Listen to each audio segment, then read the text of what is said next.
ক্যালিফোর্নিয়ার দাবানল যেন ইতিহাসের এক করুণ পুনরাবৃত্তি। মনে পড়ে ১৯৪৫ সালের সেই বিভীষিকাময় দিনগুলোর কথা, যখন যুক্তরাষ্ট্র পরমাণু বোমা ফেলে ধ্বংস করেছিল জাপানের দুই শহর হিরোশিমা ও নাগাসাকি।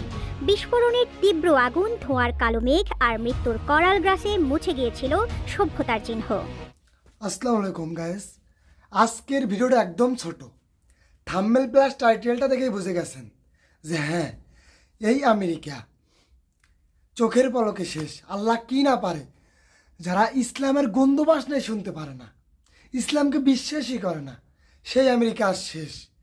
বলতে বলতে শেষ, দেখতে দেখতে শেষ, চোখের পলকে শেষ। কিছু বলতে চাই না আমি, এই দেশকে নিয়ে কিছু বলার মতো নাই। যে দেশে ইসলাম ধর্মের একটা মানুষ নাই, সে দেশকে নিয়ে কী ভিডিও বানাবো? যে দেশে ইসলামের কথা শুনলে তাকে ফাঁসি দেওয়া হতো, যে দেশে ইসলামের কথা শুনলে তাকে একদম মৃত্যুদণ্ড দেওয়া হতো, কেন? আর সে দেশ কোথায়? পুরে সব শেষ। তো আমি একটা কথা বলতে চাই কি, যে আল্লাহ পারে না এরকম কোনো কাজ নাই, সে সব পারে, ঠিক আছে?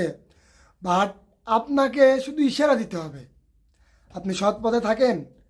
সেই আমেরিকা কিন্তু এক সময়কার দেশের রাজা ছিল, যে কোনো দেশকে আক্রমণ, যুদ্ধ ঘোষণা। সেই দেশ আজ কোথায়? মূল ভিডিওতে চলে যায়, তাহলে দেখতে পারবেন যে হ্যাঁ, আসল ঘটনাটা কি। চলুন যাই, শুরু করি। ক্যালিফোর্নিয়ার দাবানল যেন ইতিহাসের এক করুণ পুনরাবৃত্তি।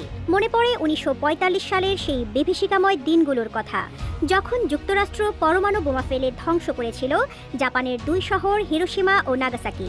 বিস্ফোরণের তীব্র আগুন, ধোঁয়ার কালো মেঘ আর মৃত্যুর করাল গ্রাসে মুছে গিয়েছিল সভ্যতার চিহ্ন। আজ ক্যালিফোর্নিয়ার আকাশেও সেই একই ধোঁয়ার কুণ্ডলী। দাবানলের আগুন গ্রাস করেছে শহরের পর শহর, জ্বলছে বন, ধ্বংস হচ্ছে ঘরবাড়ি। বাতাস ভারী হয়ে উঠছে ছাইয়ের গন্ধে, আর প্রকৃতির সেই ভয়ার্ত চিৎকার যেন কানে বাজছে হিরোশিমা ও নাগাসাকির আর্তনাদের মতো। বাসিন্দাদের মতে ক্যালিফোর্নিয়ার দাবানলে পোড়া লস অ্যাঞ্জেলেস যেন এক রূপান্তরিত যুদ্ধক্ষেত্র।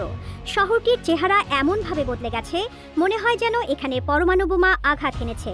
রাতারাতি পুরো শহর ধ্বংসস্তূপে পরিণত হয়েছে, ঘরবাড়ি গুঁড়িয়ে গেছে। লাখো মানুষ ঘরছাড়া হয়ে এখন আশ্রয়ের খোঁজে দিশেহারা।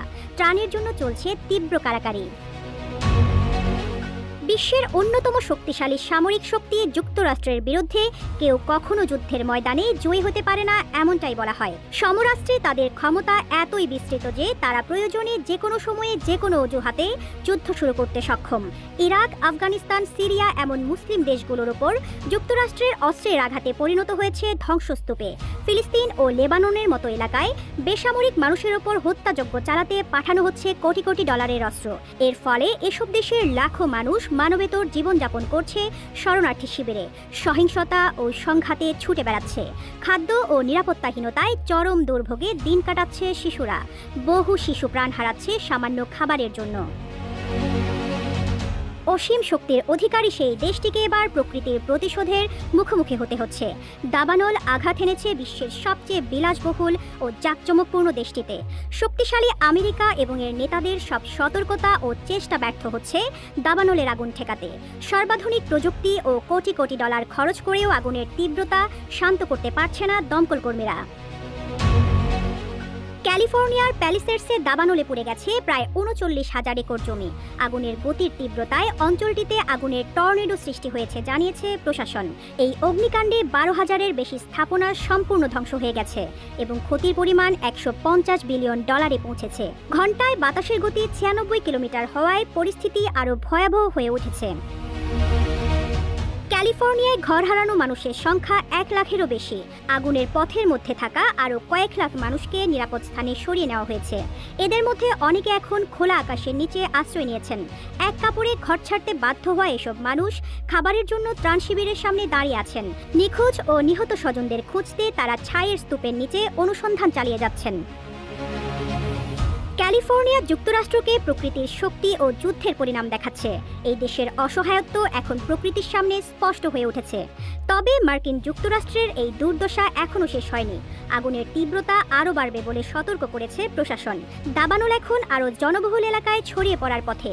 সান ফার্নান্দো ভ্যালি, যেখানে কয়েক মিলিয়ন মানুষের বাস, সেখানে আগুন ছড়িয়ে গেলে তার পরিণতি কী হতে পারে তা ভেবে শিউরে উঠছে দমকল কর্মীরা। আশা করছি পুরো ভিডিওটা দেখছেন এবং বুঝছেন যে হ্যাঁ, এটাই কিন্তু সেই দেশ, যে দেশ রাজা, যে দেশের কথা শুনলে মানুষ কাঁপত, আজ সেই দেশ কি হয়ে গেছে। তো যাই হোক না কেন, আপনি যদি আমার চ্যানেলে নতুন হয়ে থাকেন অবশ্যই চ্যানেলটা সাবস্ক্রাইব করে যাবেন। সবাইকে ধন্যবাদ।